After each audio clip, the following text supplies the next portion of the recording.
Welcome to స్వతంత్ర TV. నా పేరు రహీం. ముందుగా హెడ్లైన్స్ చూద్దాం.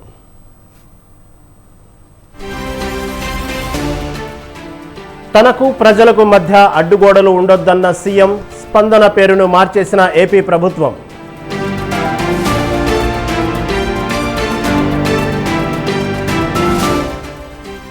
ప్రజా సమస్యలను స్వయంగా చూశా, రాష్ట్ర ప్రజలకు సేవ చేసే భాగ్యం కలిగిందన్న పవన్.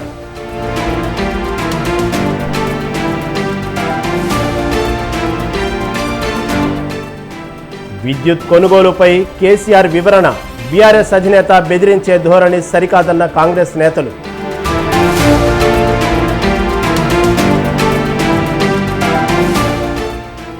తెలంగాణలో 20 మంది ఐఏఎస్ల బదిలీలు, కీలక అధికారులను మార్చేసిన ప్రభుత్వం.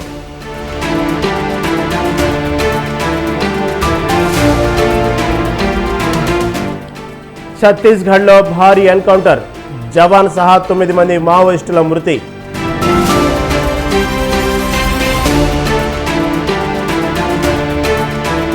రైట్గా డీటెయిల్స్ చూస్తే, తనకు ప్రజలకు మధ్య అడ్డుగోడలు ఉండటానికి వీల్లేదని టీడీపీ అధినేత ఏపీ సీఎం చంద్రబాబు అన్నారు. ప్రజల సమస్యలు, వినతుల స్వీకరణకు ప్రత్యేక వ్యవస్థను ఏర్పాటు చేస్తామని తెలిపారు. ఆంధ్రప్రదేశ్ సీఎంగా చంద్రబాబు బాధ్యతలు చేపట్టాక తొలిసారి ఆయన మంగళగిరిలోని ఎన్టీఆర్ భవన్లో అడుగుపెట్టారు. దీంతో టీడీపీ కేంద్ర కార్యాలయం వద్ద సందడి నెలకొంది. జై చంద్రబాబు, చంద్రబాబు నాయకత్వం వర్ధిల్లాలంటూ కార్యకర్తలు నినాదాలు చేశారు. పలువురు నేతలు పుష్పగుచ్చాలతో స్వాగతం పలికారు.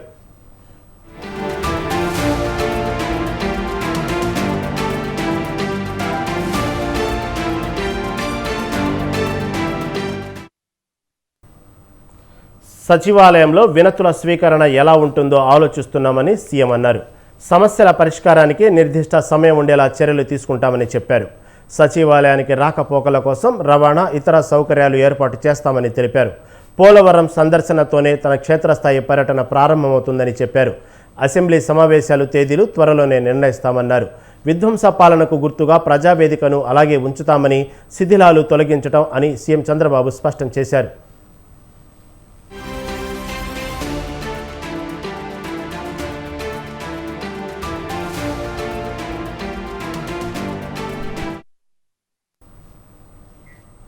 సీఎం చంద్రబాబు పాలనపై ఫోకస్ పెట్టారు.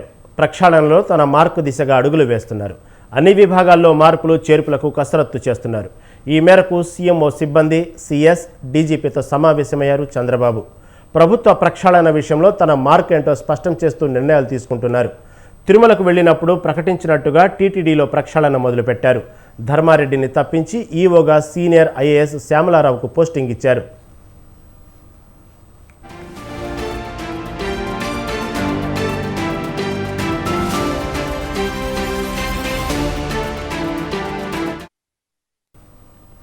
సమర్థులైన అధికారులు, నిబంధనల ప్రకారం పనిచేసే వారికి కీలక పోస్టులు ఇవ్వాలని నిర్ణయించారు. వైసీపీతో అంటగాగిన వారిని, జగన్కు ఏజెంట్లుగా పనిచేసిన వారిని దూరంగా పెట్టనున్నారు. 5 హామీలపై అమలుపై ప్రణాళికతో వేగంగా పనిచేయాలని ఉన్నతాధికారులకు చంద్రబాబు ఆదేశాలు జారీ చేశారు. ప్రభుత్వ పాలసీల ప్రకటనకు ముందే సమగ్ర కసరత్తు జరగాలన్నారు. నిర్ణయం వెలువడిన తర్వాత జాప్యం ఉండకూడదని అధికారులకు ఆదేశాలు జారీ చేశారు.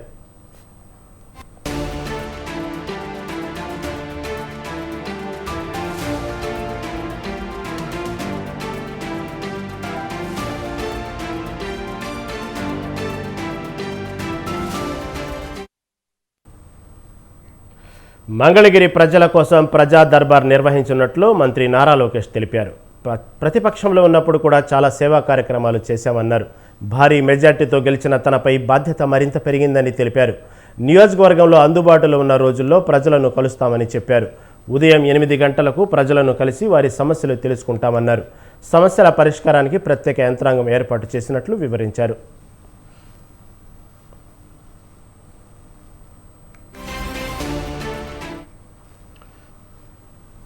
నారా లోకేష్ మంగళగిరి ప్రజల కోసం ఉండవల్లిలోని నివాసంలో ఉదయం 8 గంటల నుంచి ప్రజా దర్బార్ నిర్వహించారు.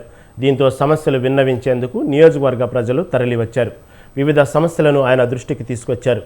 వీలైనంత త్వరగా పరిష్కారానికి కృషి చేస్తామని లోకేష్ వారికి హామీ ఇచ్చారు. ఆయా విభాగాల్లో చర్యలు తీసుకోవాలని అధికారులను ఆదేశించారు.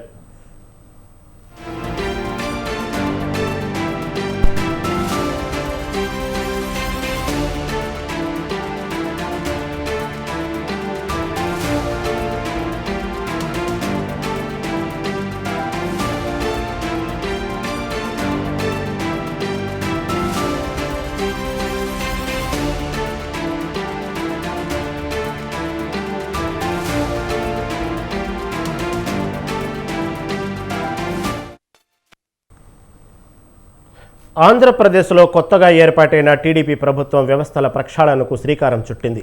అందులో భాగంగా గతంలో స్పందన పేరిట చేపట్టిన వ్యవస్థలో పూర్తిస్థాయి మార్పులు చేసేందుకు ప్రభుత్వం నిర్ణయించింది. స్పందన పేరును తొలగించి ప్రజా ఫిర్యాదుల పరిష్కార వ్యవస్థగా కొనసాగించాలని ఉత్తర్వులను జారీ చేసింది. ఇక నుంచి పబ్లిక్ గ్రీవెన్స్ రెడ్సల్ సిస్టమ్ పేరుతో ఫిర్యాదుల స్వీకరణ చేపట్టాలని కలెక్టర్లకు ఆదేశాలిచ్చింది. ప్రజా ఫిర్యాదుల పరిష్కారానికి అత్యంత ప్రాధాన్యత ఇవ్వాలని స్పష్టం చేసింది. ప్రజలకు మరింత అందుబాటులో ఉండేలా తీర్చిదిద్దాలని ప్రభుత్వం నిర్ణయించింది. కలెక్టరేట్లలో ప్రతి సోమవారం కలెక్టరేట్లు అధికారులు ఫిర్యాదులను స్వీకరిస్తున్నారు. ప్రజా ఫిర్యాదుల పరిష్కార వ్యవస్థ తక్షణమే అమలుకు సీఎస్ నీరబ్ కుమార్ ప్రసాద్ ఉత్తర్వులు జారీ చేశారు.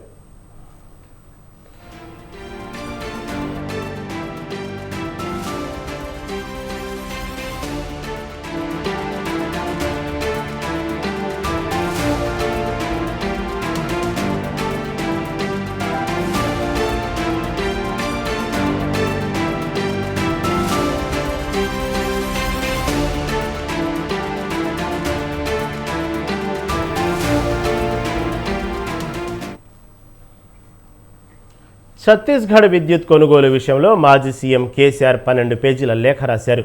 జస్టిస్ నరసింహారెడ్డి కమిషన్ అందజేసిన నోటీసులను వివరణ ఇస్తూ ఈ లేఖ రాశారు బీఆర్ఎస్ అధినేత. రాజకీయ కక్షతోనే విచారణ కమిషన్ ఏర్పాటు చేశారని లేఖలో పేర్కొన్న కేసీఆర్ కమిషన్ విచారణ పారదర్శకంగా లేదని అభిప్రాయపడ్డారు. అలాగే విచారణ పూర్తి కాకుండానే ప్రెస్ మీట్ పెట్టి 10 ఏళ్లు సీఎంగా పనిచేసిన తన పేరు ప్రస్తావించారని ఆగ్రహం వ్యక్తం చేశారు. చైర్మన్ వ్యాఖ్యలు తనకు బాధ కలిగించాయని లేఖలో తెలిపారు. జస్టిస్ నరసింహారెడ్డి తెలంగాణ బిడ్డ అని 2014కు ముందు విద్యుత్ పరిస్థితి తెలీదా అని సూటిగా ప్రశ్నించారు గులాబీబాస్.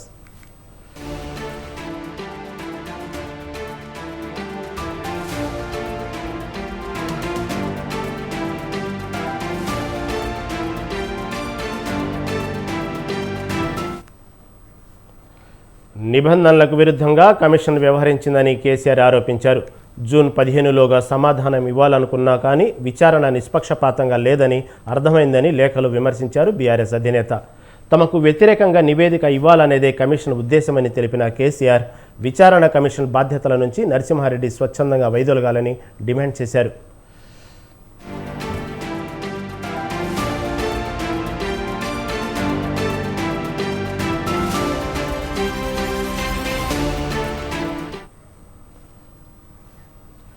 కేసీఆర్ పేరును ప్రభుత్వం బదనాం చేస్తుందనడంలో ఎలాంటి అర్థం లేదని అన్నారు కాంగ్రెస్ నేత అద్దంకి దయాకర్. అన్నీ చేసింది మీరు కాదా అని ఆయన ప్రశ్నించారు. అన్ని శాఖలో తాము చెప్పిందే వేదం కదా అని అన్నారు. ఇప్పుడు విచారణలో పేరు రాగానే కేసీఆర్ ఇబ్బంది పడుతున్నారన్న ఆయన బీఆర్ఎస్ హయాంలో మంత్రులు చేసింది ఏముందని ఆయన నిలదీశారు. విచారణ ముందుకు సాగకుండా చేసే పని చేయొద్దని సూచనలు చేశారు. ప్రజలకు వాస్తవాలు తెలియాలని విచారణకు ఆదేశించామని ఎవరినో నిందితులుగా చేయడానికి కాదని అద్దంకి దయాకర్ స్పష్టం చేశారు.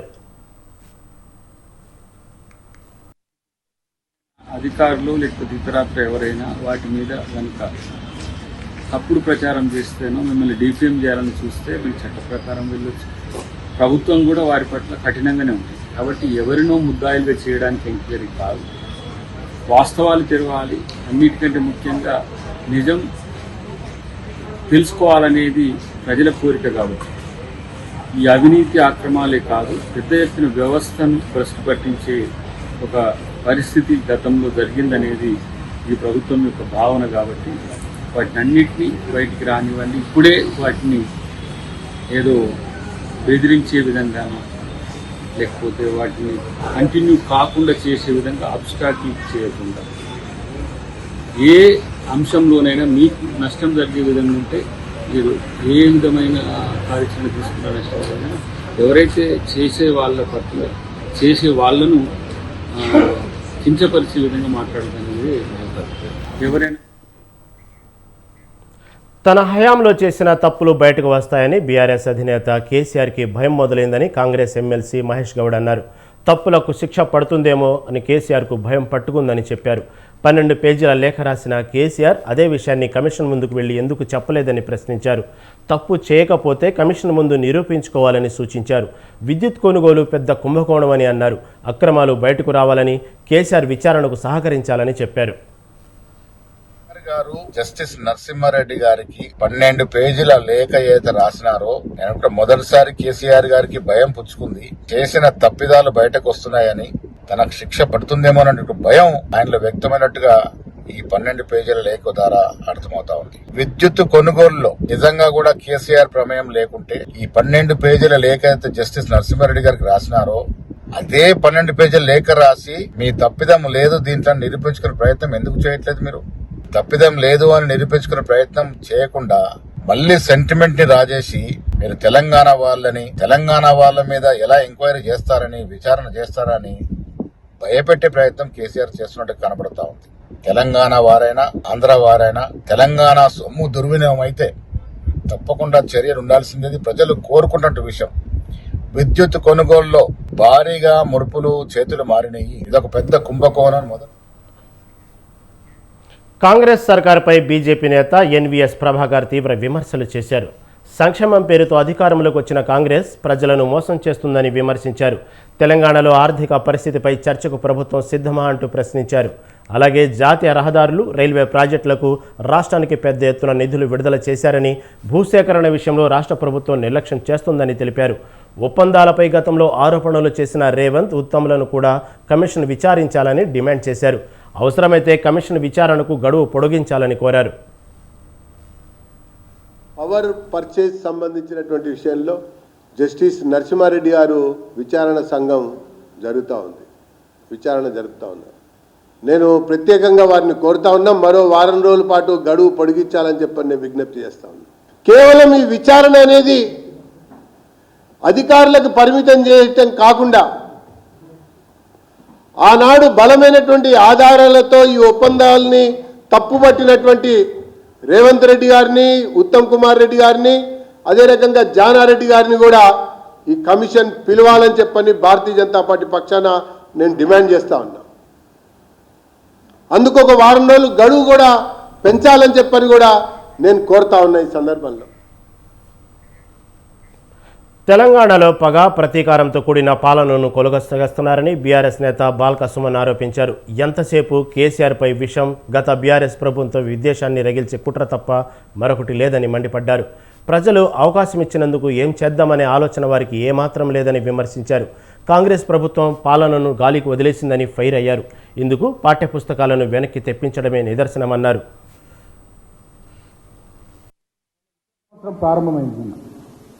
విద్యాశాఖలో ఏం జరుగుతూ ఉంది? ఒక గందరగోళమైనటువంటి పరిస్థితి కనబడతా ఉంది.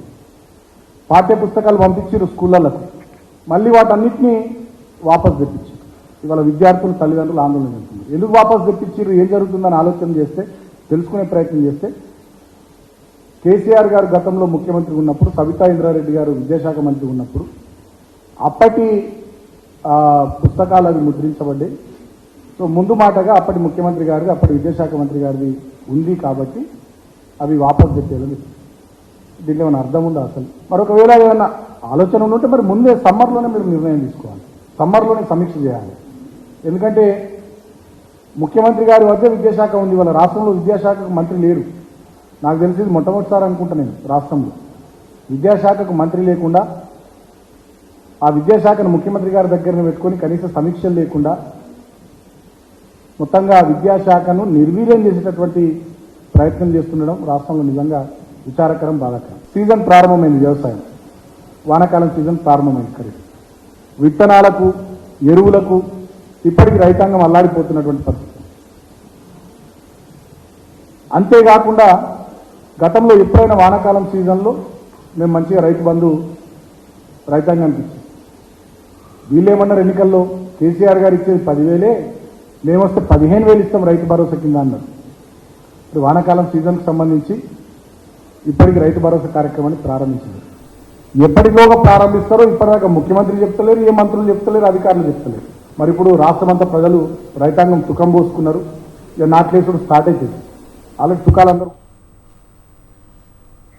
వ్యవసాయం పేరుతో పోడు చట్టాలకు విరుద్ధంగా పోడు భూములను సాగు చేసే వారిపై కఠిన చర్యలు తప్పవని అటవీ, పర్యావరణ, దేవాదాయ, ధర్మాదాయ శాఖ మంత్రి కొండా సురేఖ హెచ్చరించారు. పోడు రైతుల ప్రయోజనాలు దెబ్బతినకుండా, వారికి ఉపాధికి భంగం కలగకుండా అటవీ శాఖ మార్గదర్శకాలను అనుసరిస్తూ అధికారులు పోడు భూముల రక్షణకు కృషి చేయాలని ఆమె ఆదేశించారు. అదే సమయంలో పోడు భూములను సాగు చేసుకుంటున్న రైతు కుటుంబాలు సున్నిత పరిస్థితుల్లో అటవీ శాఖ అధికారులకు ఎలాంటి హాని తలపెట్టవద్దని, ఆపై క్రమశిక్షణ చర్యలకు గురి కావద్దని హెచ్చరిక చేశారు.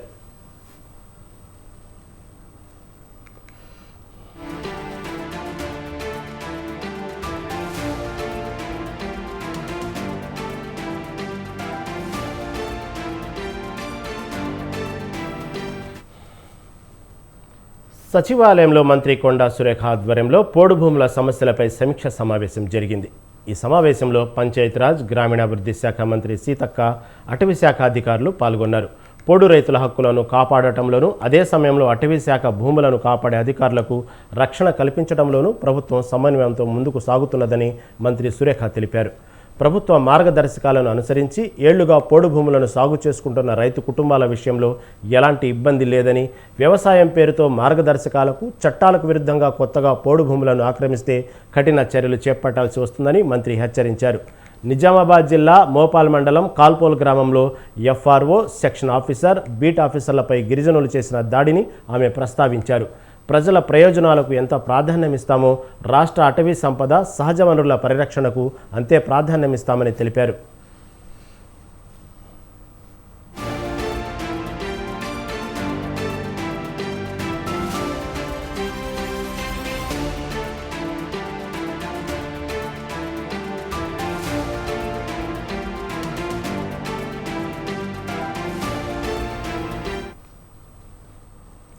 తెలంగాణలో కాంగ్రెస్ ప్రభుత్వం అధికారంలో ఉన్న పేదలకు న్యాయం జరగడం లేదని మాజీ ఎంపీ విహెచ్ ఆవేదన వ్యక్తం చేశారు. పేదలకు న్యాయం జరగాలని ఆయన కోరారు. గాంధీ కుటుంబానికి విధేయుడుగా అడుగుతున్నానంటూ ఆయన అన్నారు. బీఆర్ఎస్ హయాంలో పేదల భూములు తిరిగి దొరలకు ఇచ్చారని, ఇందిరాగాంధీ పాలనలో మాదిగలకు 94 ఎకరాల భూమిని 1981 నాటి ప్రభుత్వం కీసర దాయరలో ఇచ్చిందని తెలిపారు. ఔటర్ రింగ్ రోడ్డు రావడంతో రాగి కృష్ణారెడ్డి దురుద్దేశంతో చనిపోయిన వారి సంతకాలు ఫోర్జరీ చేసి పట్టాలు చేయించుకున్నారని ఆరోపించారు. కోర్టులో కేసు ఉన్న హెచ్ఎండి అధికారులు పర్మిషన్ ఇచ్చారని ఆయన తెలిపారు. ఇది 10 ఏళ్ళైనా అయ్యేటట్టు లేదు. దీనిని నిజంగా చేయగలిగితే నిజంగా ఇందిరాగాంధీ వారసులుగా మిగులుతాం. సాక్షాత్తు రాహుల్ గాంధీ అన్నాడు, गरीबों का जमीन भी इंदिरा गांधी दिए सो जमीन भी वापस दे. इंतकंटे निदर्शనం ఏమండి, నేను ఒక పని తలుగుతే ఆఖరిదానిగా పోతా, నడిబిట్లో వదిలేయ్యా. వాళ్ళు ఎస్సీలు, మాదిగోళ్ళు, వాళ్ళ బతికేం కావాలి. 120 మంది రోడ్ల మీద వండుకుంటున్నా బాబు, తిండికి లేదు. 2-3 సార్లు స్థలం మీదకి పోతే పోలీసు వాళ్ళు అరెస్ట్ చేస్తారు. ఇప్పుడు మన ప్రభుత్వం వచ్చింది. ఇది నిజంగానే ఇందిరాగాంధీ ప్రభుత్వం అంటే వాళ్ళ భూములు వాళ్ళకి ఇప్పియాలి. ఇమీడియట్గా హెచ్ఎండిఏ పని ఆపాలి. పని ఆపకపోతే ఏడాదిలోగా పాఠశాలల్లో పూర్తి స్థాయిలో మౌలిక సదుపాయాలు కల్పించాలని ఏపీ విద్యాశాఖ మంత్రి నారా లోకేష్ అధికారులను ఆదేశించారు. ఉండవల్లిలోని తన నివాసంలో ఉన్నతాధికారులతో లోకేష్ సమీక్ష నిర్వహించారు. విద్యార్థులకు కిట్లు అందజేసే ప్రక్రియను ఈ నెలాఖరులోగా పూర్తి చేయాలన్నారు. ప్రభుత్వ ఇంటర్ కళాశాలలో చదువుతున్న విద్యార్థులకు జూలై 15 నాటికి పాఠ్యపుస్తకాలు, నోట్బుక్స్ ఇవ్వాలని ఆదేశించారు. కొత్తగా చేపట్టాల్సిన పనులతో పాటు గత ప్రభుత్వ హయాంలో నిలిచిపోయిన ఫేజ్ 2, ఫేజ్ 3 పనులన్నీ ఏడాదిలోగా పూర్తి చేయాలని ఆదేశించారు. ఇకపై ఉపాధ్యాయుల బదిలీలు పారదర్శకంగా జరుగుతాయని స్పష్టం చేశారు.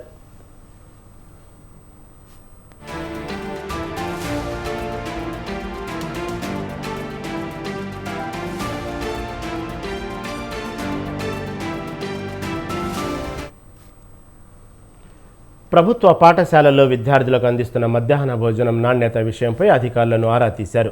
పాఠశాలలో పారిశుద్ధ్య నిర్వహణకు సంబంధించి ఢిల్లీ ప్రభుత్వం అనుసరిస్తున్న విధానాలు, ఇతర రాష్ట్రాల్లో స్కూల్స్ శానిటేషన్ను అధ్యయనం చేయాలని అధికారులకు సూచించారు. గత 5 ఏళ్లలో ప్రభుత్వ పాఠశాలల నుంచి ప్రైవేటు పాఠశాలలకు మారిన విద్యార్థుల సంఖ్య, అందుకు గల కారణాలను విశ్లేషించి సమగ్ర నివేదిక ఇవ్వాలని ఆదేశించారు. జనరల్ డ్రాప్ అవుట్స్ వివరాలు కూడా అందజేయాలన్నారు.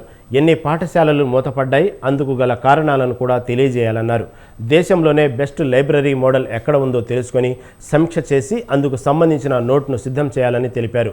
బైజూస్ కంటెంట్, ఐఎఫ్బి వినియోగం మీద సమగ్ర నోట్ ఇవ్వాలని సూచించారు. గతంలో టీడీపీ ప్రభుత్వం కొనుగోలు చేసిన సైకిళ్లను వైసీపీ సర్కార్ పంపిణీ చేయకుండా మూలన పడేసిన నేపథ్యంలో వాటి వివరాలు ఇవ్వాలని అధికారులను మంత్రి లోకేష్ కోరారు.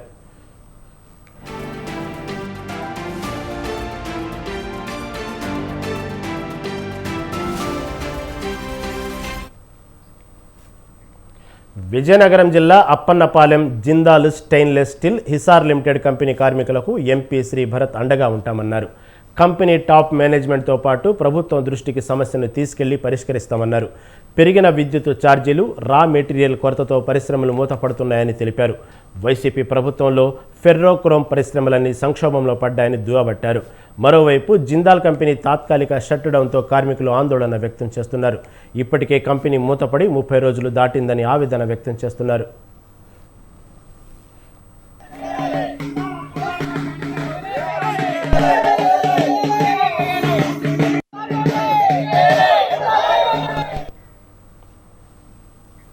రాయలసీమలో హైకోర్టు లేదా హైకోర్టు బెంచ్ని ఏర్పాటు చేయాలని కాంగ్రెస్ నేత తులసిరెడ్డి కోరారు. శ్రీబాగ్ ఒప్పందం ప్రకారం రాజధాని, హైకోర్టు ఈ రెండింటిలో ఒకదానిని రాయలసీమలో ఏర్పాటు చేయాలని డిమాండ్ చేశారు. 1953లో ఏర్పాటైన ఆంధ్ర రాష్ట్రంలో రాయలసీమలో రాజధాని ఏర్పాటైందని గుర్తు చేశారు. ఉమ్మడి ఆంధ్రప్రదేశ్లో ఏర్పాటైనప్పుడు రెండు కూడా హైదరాబాదు తరలిపోయాయని చెప్పారు. రాష్ట్ర విభజన అనంతరం ఏర్పడిన నవ్యాంధ్రప్రదేశ్లో రాజధాని, హైకోర్టుల్లో ఒకదానిని రాయలసీమలో ఏర్పాటు చేయాలని కోరారు. దేశంలో 12 రాష్ట్రాలలో హైకోర్టులు రాజధాని వెలుపల ఉన్నాయని గుర్తు చేశారు. జూన్ 2న రాష్ట్ర విభజన జరిగినప్పుడు ఒకనాటి ఆంధ్ర రాష్ట్ర భూభాగంతోనే నవి ఆంధ్రప్రదేశ్ ఏర్పాటు కావడం జరిగింది. కాబట్టి ఆ ప్రకారంగా చూస్తే నవి ఆంధ్రప్రదేశ్లో రాజధాని, హైకోర్టులో ఒకదానిని రాయలసీమలో, మరొక దానిని కోస్తా ప్రాంతంలో ఏర్పాటు చేయాల్సినటువంటి పరిస్థితి ఉంది. కానీ బీసీ రిజర్వేషన్ల అమలుపై సీఎం రేవంత్ రెడ్డి చర్యలు తీసుకోవాలని బీసీ సంక్షేమ సంఘం జాతీయ అధ్యక్షుడు ఆర్ కృష్ణయ్య కోరారు. హైదరాబాద్ ఇందిరా పార్క్ వద్ద బీసీల సమగ్ర కులగణనను చేపట్టి 42% రిజర్వేషన్లు బీసీలకు కల్పించాలని మహాధర్నా నిర్వహించారు. పాత పద్ధతిలోనే స్థానిక సంస్థల ఎన్నికలు జరపాలని ప్రయత్నం చేస్తున్నారని ఆర్ కృష్ణయ్య మండిపడ్డారు. ఓటర్ల ప్రకారం కాకుండా జనాభా ప్రాతిపదికన బీసీలకు రిజర్వేషన్లు కల్పించాలని డిమాండ్ చేశారు. అన్ని రంగాల్లో బీసీలను తొక్కారని ఆగ్రహం వ్యక్తం చేశారు. రేవంత్ రెడ్డి నీ వైఖరి మార్చుకోవాలని హితవు పలికారు. జనగణనలో భాగంగానే కులగణన నిర్వహించాలి. 42% రిజర్వేషన్ స్థానిక సంస్థలు అమలు చేసిన తర్వాతనే స్థానిక సంస్థల ఎన్నికల్ని. ఆంధ్రప్రదేశ్ మాజీ ముఖ్యమంత్రి జగన్మోహన్ రెడ్డికి తెలంగాణ ప్రభుత్వం బిగ్ షాక్ ఇచ్చింది. హైదరాబాద్లోని జగన్ ఇంటి ముందు అక్రమ నిర్మాణాలపై జీహెచ్ఎంసీ అధికారులు కోడా ఝుళిపించారు. గతంలో జగన్ భద్రత కోసం లోటస్ పాండ్ జగన్ ఇంటి ముందు రోడ్డును ఆక్రమించి భద్రతా సిబ్బంది కోసం గదులను నిర్మించారు. రోడ్డును ఆక్రమించి నిర్మాణాలు చేయడంతో స్థానికులు జీహెచ్ఎంసీ అధికారులకు ఫిర్యాదు చేశారు. ఈ క్రమంలో జీహెచ్ఎంసీ టౌన్ ప్లానింగ్ అధికారులు కూల్చివేశారు.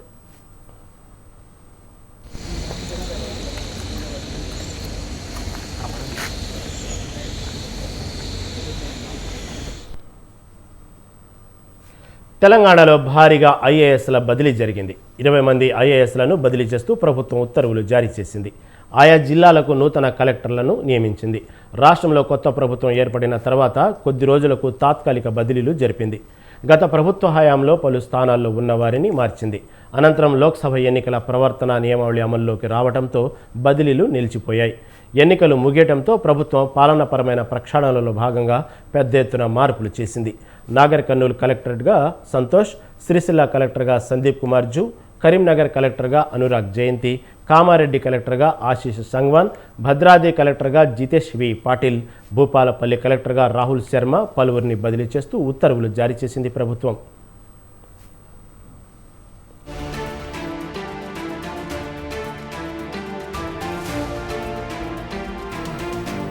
ఆప్ అధినేత ఢిల్లీ సీఎం అరవింద్ కేజ్రీవాల్ సతీమణి సునీత కేజ్రీవాల్కు ఢిల్లీ కోర్టు నోటీసులు జారీ చేసింది. మార్చి 28న అరవింద్ కేజ్రీవాల్ కోర్టులో మాట్లాడుతున్న దృశ్యాలు, ఆ వీడియో రికార్డులను ఆమె తన సోషల్ మీడియా ఖాతాలో నుంచి తొలగించాలని ఆదేశించింది. అలాగే అవి ఎక్కడున్నా తీసివేయాలంటూ ఫేస్బుక్, యూట్యూబ్ వంటి సోషల్ మీడియా వేదికలకు ఆదేశాలిచ్చింది. ఢిల్లీ మద్యం కుంభకోణానికి సంబంధించిన మనీ లాండరింగ్ కేసులో అరవింద్ కేజ్రీవాల్ అరెస్ట్ అయ్యారు. ఆ కేసు విచారణలో భాగంగా మార్చి 28న ఆయన వ్యక్తిగతంగా హాజరై స్వయంగా వాదనలను వినిపించారు. ఆప్ను ఒక అవినీతి పార్టీగా చిత్రీకరించేందుకు యత్నిస్తున్నారని ఆ సందర్భంగా ఆరోపించారు. ఆ వాదనకు సంబంధించిన ఆడియో, వీడియోను ఆప్తో పాటు ఇతర ప్రతిపక్ష పార్టీలు సోషల్ మీడియాలో పోస్టు చేశాయంటూ ఒక ప్రయోజన వాద్యం దాఖలైంది. అలా విచారణలను రికార్డు చేయడం high court of Delhi rules for video conferencing for courts నిబంధనల ప్రకారం నిషిద్ధమంటూ ఆ పిటిషనర్ తెలిపింది.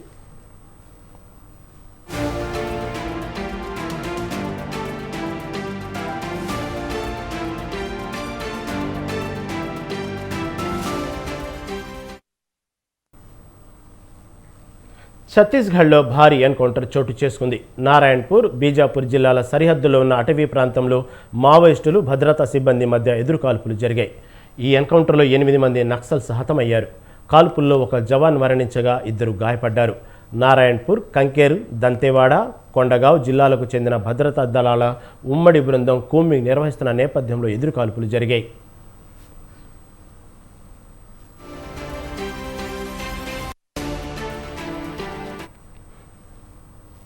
ఉత్తరాఖండ్లో ఘోర ప్రమాదం జరిగింది. రుద్రప్రయాగలో ప్రయాణిస్తున్న ఓ టెంపో వాహనం అదుపు తప్పి అలకనంద నదిలో పడిపోయింది.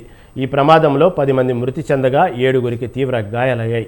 సమాచారం అందుకున్న పోలీసులు వెంటనే సహాయక చర్యలు చేపట్టారు. క్షతగాత్రులను ఆసుపత్రికి తరలించారు. మొత్తం 23 మంది వాహనంలో ప్రయాణిస్తున్నట్లు సమాచారం.